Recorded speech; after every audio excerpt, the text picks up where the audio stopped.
Bonjour tout le monde. Dans ce podcast, nous allons parler principalement de nos chers chasers.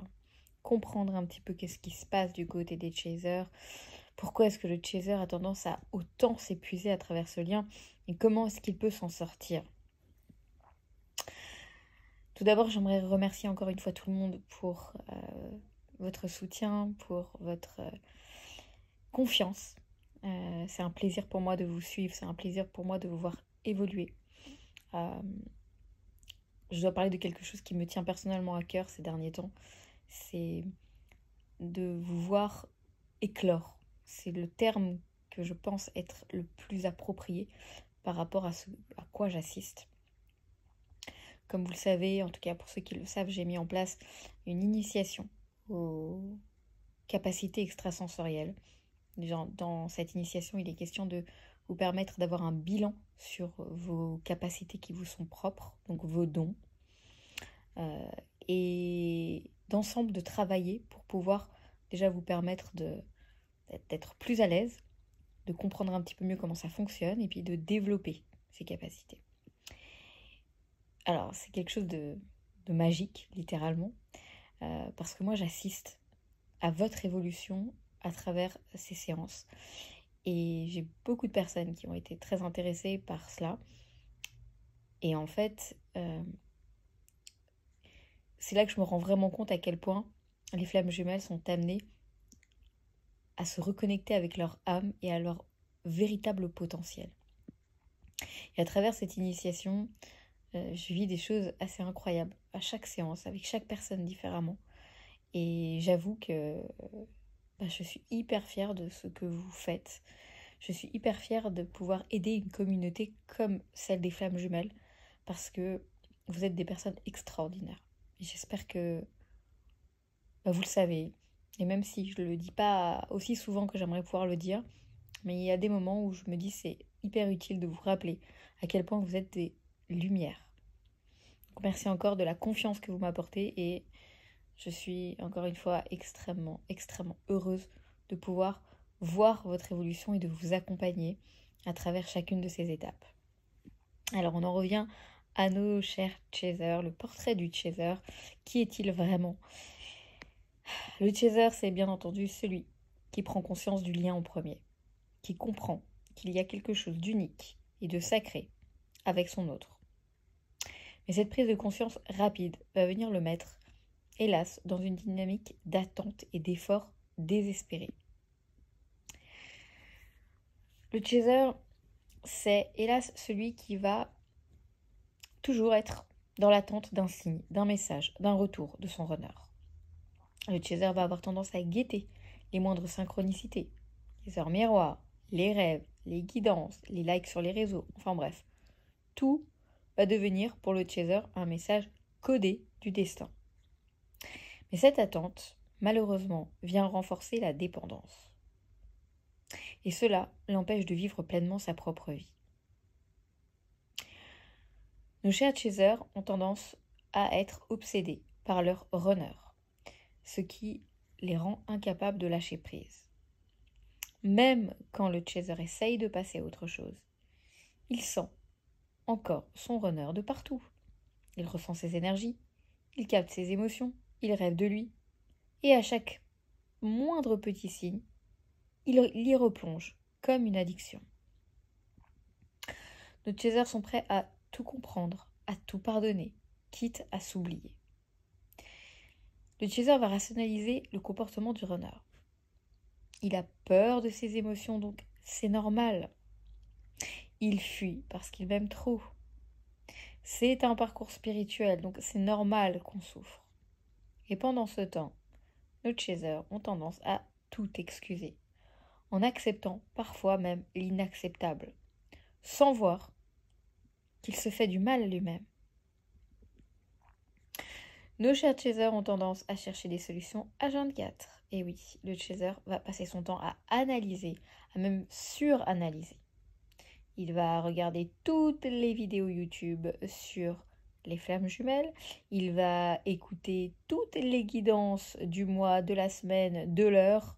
Parce que là, je suis tombée récemment, on m'a mis sur YouTube une proposition de guidance. Alors ça, autant vous connaissez mon avis sur les guidances générales, mais là, j'ai vu des guidances où, en gros, maintenant, le dernier délire, c'est de dire qu'il faut écouter dans l'heure la guidance pour que la chose se produise. Enfin bref, des trucs, mais... Et je vois que les gens ont des millions, des milliers de vues sur ce genre de vidéos. Ça m'hallucine, honnêtement, ça m'hallucine. Donc nos chers chasers peuvent tomber malheureusement dans ce genre d'addiction. Ils risquent de faire des tirages de cartes chaque jour, voire plusieurs fois par jour, pour savoir où en est leur runner. Ils vont avoir tendance à vouloir consulter des médiums, des voyants, des personnes qui vont leur donner des informations sur leur runner. Alors, dans ces cas-là, nos chers chasers ont l'impression de progresser, mais en réalité, ils vont rester juste prisonniers de leur propre mental. Donc, quelles sont les habitudes toxiques du chaser qui le maintient malheureusement dans sa souffrance? Premièrement, l'hyperconnexion au runner. Le chaser ne vit plus pour lui-même, il va vivre pour ressentir le runner. Il va vivre pour capter ses émotions, il va ressentir ses angoisses, il sait quand l'autre va mal, mais il oublie une chose. Le runner, lui, ne ressent pas tout cela consciemment. C'est-à-dire que le runner peut se sentir des fois mal, mais il peut n'avoir aucune idée que c'est en lien avec son chaser. Résultat, le chaser a tendance à entretenir une énergie d'attachement et de dépendance qui empêche le lien d'évoluer. Deuxièmement, on va avoir les cas d'auto-sabotage émotionnel. Le chaser va avoir tendance à se noyer dans le manque. Il va voir sa vie en fonction de ce qui lui manque et pas de ce qu'il a.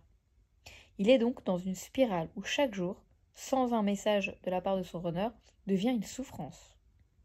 Résultat, plus il va le ressentir le manque, plus il va envoyer une énergie de détresse et plus le runner en face va fuir. Troisièmement, nos chers chasers vont être en quête infinie de réponses. Le chaser a ce besoin viscéral de tout comprendre, de tout analyser. Il veut des réponses claires, il veut des réponses précises. Et tout de suite, quand est-ce que mon runner reviendra? Que pense-t-il de moi? Est-ce que c'est vraiment ma flamme jumelle? Mais sachez que cette quête de contrôle est un piège. Tant que le chaser va être dans la recherche d'avoir besoin de réponses immédiates à ses questions, il va rester dans la dépendance. Quatrièmement, l'oubli de soi total. Le chaser risque de mettre toute son énergie dans le lien et plus dans lui-même.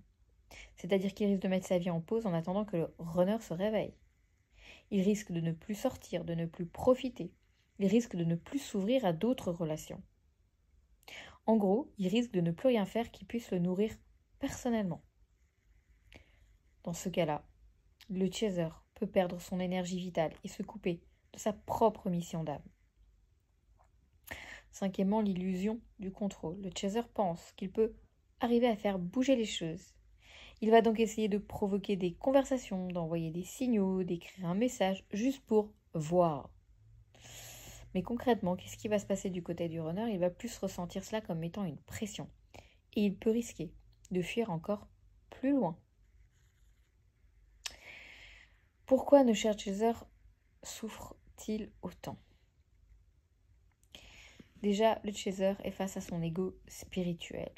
Le chaser va se convaincre qu'il doit faire ce travail et qu'il doit aider le runner à guérir. Mais en réalité, il s'attache à une illusion. Il veut absolument réussir son parcours de flamme jumelle au lieu de simplement vivre sa propre vie. Il est vrai que régulièrement, je vois des commentaires de chasers qui disent « Moi, ça y est, je suis arrivée en fin de parcours, on est en pré-réunion. » Quand je vois ça, je me dis « Ok, les personnes ont catégorisé le parcours comme si on part d'un point A et on doit arriver à un point Z.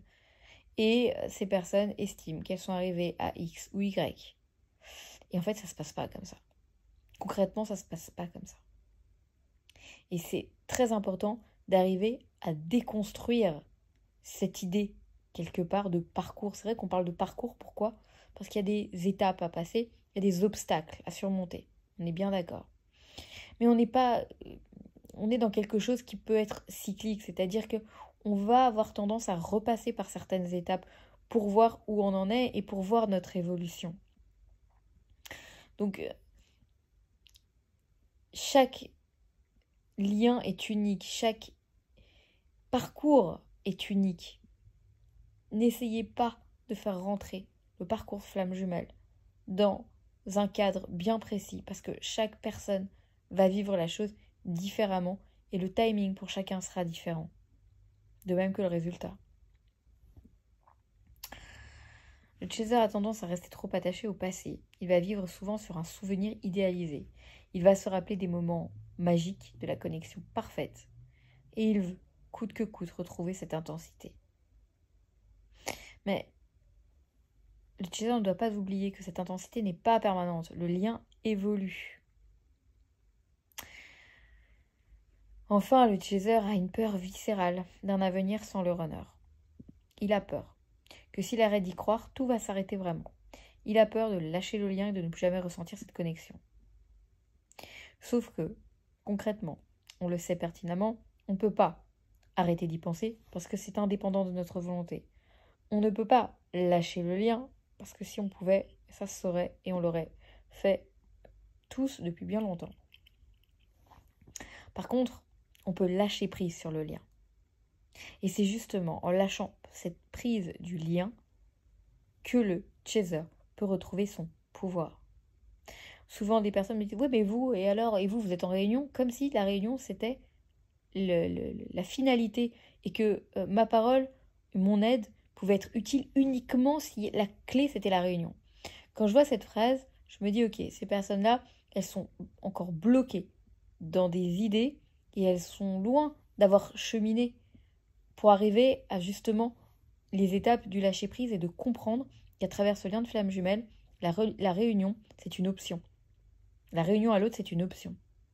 À travers tout ce parcours, il est question de se retrouver soi-même. Si on retrouve l'autre, c'est chouette, c'est bien, c'est super. Mais ce n'est absolument pas l'essence même de ce que nous mettons en place. Et moi, je ne suis pas accompagnatrice flamme jumelle, je ne suis pas devenue thérapeute spécialisée dans les liens d'âme pour vous garantir que vous allez retrouver votre autre. Je suis là pour vous garantir que vous allez vous retrouver et que vous allez vous sentir bien. Peu importe si c'est avec votre flamme jumelle, si c'est avec une autre personne ou même si c'est seul. L'idée, c'est ça. C'est le bien-être personnel. Donc comment est-ce qu'on peut casser ce schéma? Parce qu'on passe tous par ce schéma-là, on est tous. Je sais que beaucoup de personnes vont se retrouver dans ce que j'ai décrit. Parce qu'on est amené à vivre ça de cette façon. Donc comment est-ce qu'on peut arriver à se sortir et à se libérer de ça? Déjà, il est important d'accepter de changer de focus de lui, de elle, donc de votre jumeau ou votre jumelle, à vous-même. Le but n'est pas d'être dans l'attente, mais bien d'être dans l'action. Chaque fois que vous êtes amené à repenser à votre runner, remplacez cette pensée par une action pour vous-même. Arrêtez de nourrir l'absence et commencez à nourrir votre présence. Plus vous allez vous occuper de vous, plus votre énergie va devenir magnétique. Plus vous allez être épanoui sans attendre, plus l'autre en face va ressentir une nouvelle dynamique. Le paradoxe, c'est que vraiment quand vous arrêtez de poursuivre, c'est l'autre qui revient. Il est question ici d'arriver à passer du chaser dépendant au chaser souverain.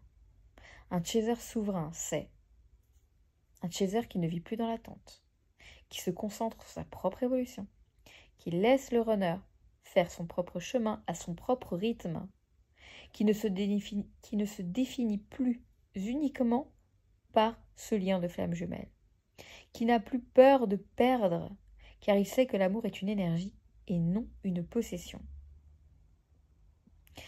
Donc, n'hésitez pas à essayer de passer à l'action, de mettre en place des choses pour vous. Quand j'ai des personnes qui viennent et qui me disent, voilà, j'aimerais, typiquement, l'initiation aux capacités extrasensorielles, je me dis, génial, ces personnes-là, elles sont centrées sur elles-mêmes, elles veulent se découvrir, elles veulent découvrir leur propre potentiel, indépendamment de leur flamme jumelle. Quand j'ai des personnes qui veulent faire ce travail de libération émotionnelle, qui vont aller creuser, qui vont chercher notamment la guidance découverte de soi, de soi-même, les gens qui choisissent la guidance découverte de soi plutôt que la guidance arc-en-ciel ou la guidance Ahava qui va être sur le lien, je me dis, ok, ces personnes-là, elles sont dans cette optique de se dire, ok, j'ai besoin d'aller me retrouver moi et d'aller chercher des outils pour m'aider, pour savoir où j'en suis, où je me trouve et qui je suis véritablement.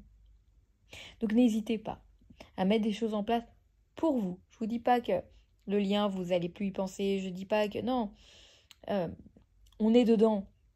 Quoi qu'il, on fait partie du truc. C'est certain. C'est une énergie dans laquelle on est. Donc je ne vais pas vous dire du jour au lendemain, coupez et oubliez le concept flamme jumelle. C'est pas possible. J'aimerais pouvoir vous le dire. Je serais la première à vous dire, arrêtez tout ça, sortez de ce délire. Voilà, c'est votre mental. J'adorerais. Parce que ça voudrait dire qu'effectivement, on a cette capacité de pouvoir le faire. Là, on a compris qu'on ne peut pas. On a compris qu'on a tout essayé pour essayer de se sortir du truc, on a tout fait pour couper. C'est indépendant de notre volonté. Il y a un vrai truc qui se passe derrière. Donc, l'idée, c'est de savoir qu'est-ce qu'on en fait de ce truc. Pour que vous puissiez sortir d'un schéma dans lequel vous restez prisonnier. Il est temps de reprendre votre souveraineté. Merci de votre écoute, de votre confiance. Je vous aime et à bientôt.